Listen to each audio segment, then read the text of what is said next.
Shall we see who is in my green room this evening for your viewing pleasure? Why don't we? My first guest is the star of the BBC's new sexy sci-fi hit, Torchwood. It's John Barrowman, ladies and gentlemen. John Barrowman. Good evening, John. Good evening. Looking every inch the idol that you are. And there's a lot of inches to look at. Yes, we'll get to that, I'm sure. Now, should we get my first guest out? Yeah. Why don't we? Before we do, let's see him in action in the cracking new series, Torchwood. The power will run out. I can wait. Jack, help her! Give her a chance to surrender! Have you not seen what she's done? Let him stay in the cells! We can help reverse the process! I told you we're past that! Hold him back! What are you gonna do? Don't ask questions! Just get him on there and hold him! What is that stuff? Kind of barbecue sauce! It helps it identify its food! What? Identify its food! I'm sorry. Come on, Tosh, hurry up! We'll kill her!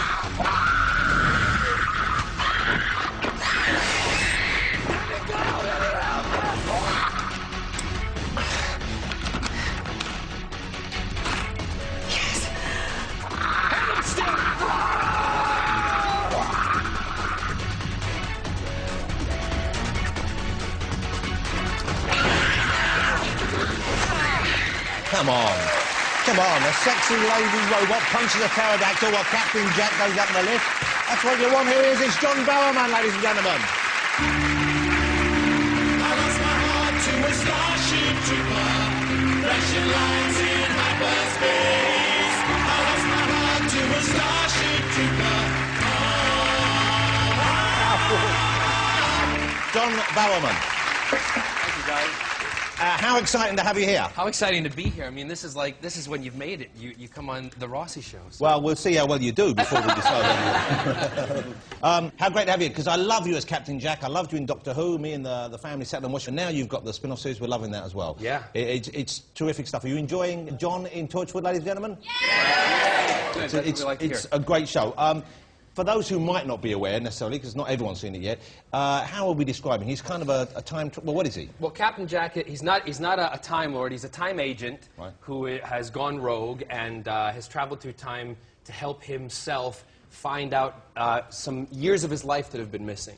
So he's doing anything he possibly can. And when you first meet him in Doctor Who, he's a con artist. So he's not a very likable guy. But through the course of the first series of Doctor Who, towards the end of it, he changes and becomes more likable.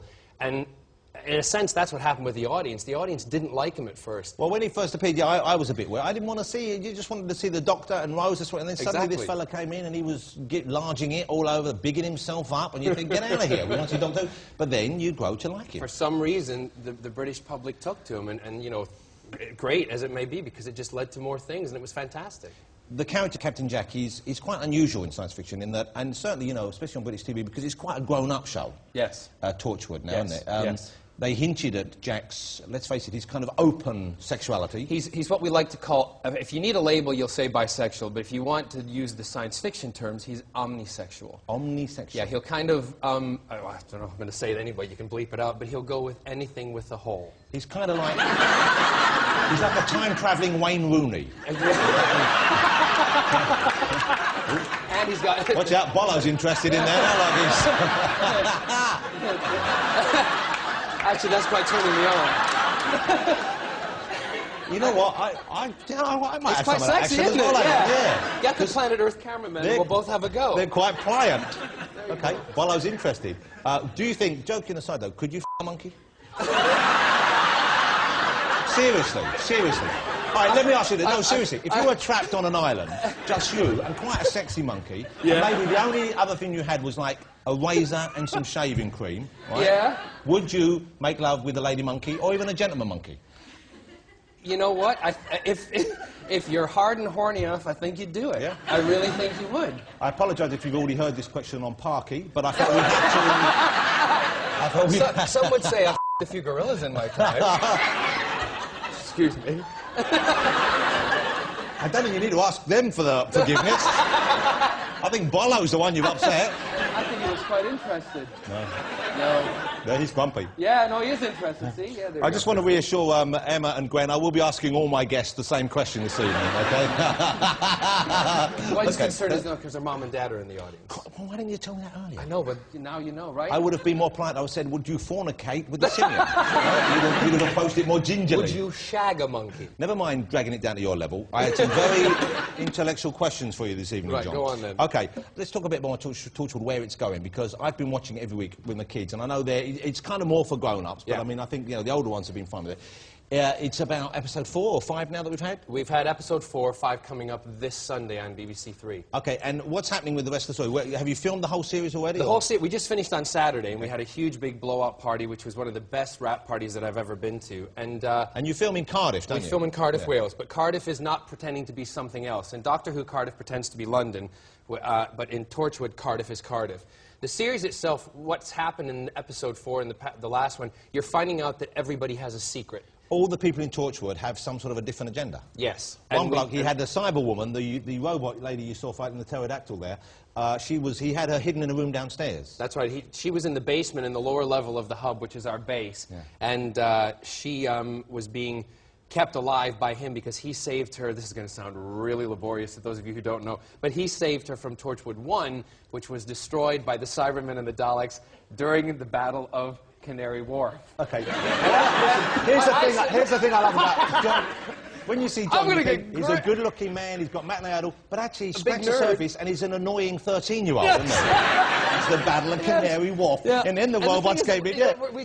We always talk about it on set and say this stuff like it really happened. Because in our world, it really does. Yeah. Well, I kind of believed it when I saw it. There you go. I still think the government might have covered up the Daleks. They actually, well, some of the government members look like Daleks. Yeah. They probably are Daleks. What's the scariest monster that you have encountered in Cardiff? And don't say Charlotte Church. There's every Friday night walking down the street, or when we're in Cardiff and we're filming, there's a lot of scary monsters, you know, blonde and tube tops with mini skirts and very bad high heels. And the best thing is to watch them fight the seagulls. The seagulls try to steal the chips from the girls when they come out of clubs, and that's hysterical. That's about the best monster. Hold it. This actually happens, or you've Yes, made this no, up? it happened. No, it happens. That sounds like one of the greatest spectator sports a man could see. It's fantastic. Slappers in boob tubes fighting seagulls for chips. Why haven't they filmed that? I would watch that. Wouldn't you watch that?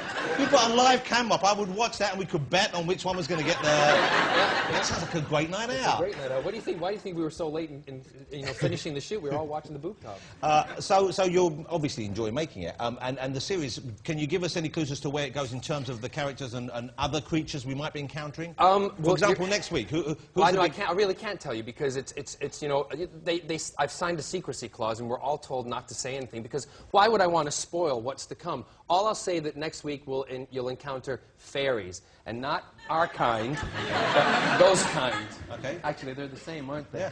They're all one and the same. Now, because you are a gay gentleman yourself. Yes. Are you a gay or are you a bi?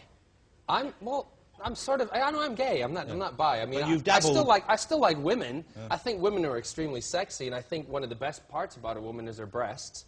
And that's true. It's true. And what other man out there is going to disagree with me? You know what I mean? So and I think women are sexy. I think men are sexy. Who's to say that I'll never have sex with a woman? I don't know. But I'm one of those guys who just takes it a day at a time and sees what happens. Have you ever entered the ladies' bits and bobs? No, boudoir, I was going to say, because I'm bearing in mind that Gwen's mum and dad didn't, and we can't say things I have like entered that. a lady's boudoir before, and I have performed certain acts on a lady before, but I rang this is the hysterical thing, I rang my mom and dad after. Hang on, what are you doing? Ringing your mum after? Listen, How gay is that? I'm a total Mum, guess what I just did? I'm a total mama's... I did. Actually, better story, I was in a fraternity house in college, and they made us all... the stuff you see on television and movies about frat boys are completely true. They lined us all on the floor. I had to lay down, and they put $1 bills in our mouth. I'm going to stand up here. And they had this woman come in, and she was quite hefty, and we're all lying down, and she stood over us and did this, and she took the dollar bills out of her mouth with her chooch. It was like the bearded clam watching it come down on me. And this woman, she snapped it up. I rang my mother. I said, Mum, what are you doing in the fraternity house?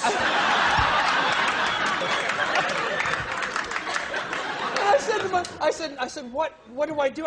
She said, my mom, when I speak to my mom, I speak with a Scottish accent. She said, son, John, you go in that cupboard and you get Dettol and you scrub your face with Dettol. So here's me on the phone scrubbing my face with a toothbrush. My face was raw. I think, by the way, that's one of the new challenges in I'm a Celebrity, Get me out of here. Well, that's wow, Yeah, no, that was what a an long, education. that was a long time ago. What an education you got there. Maybe that's what turned me. Well, no. No, I was all. You know, I think you either are or you're not. I believe that you're either born that way. It's not something you choose, because why would you want to choose something that is a minority and looked down upon by certain parts of society?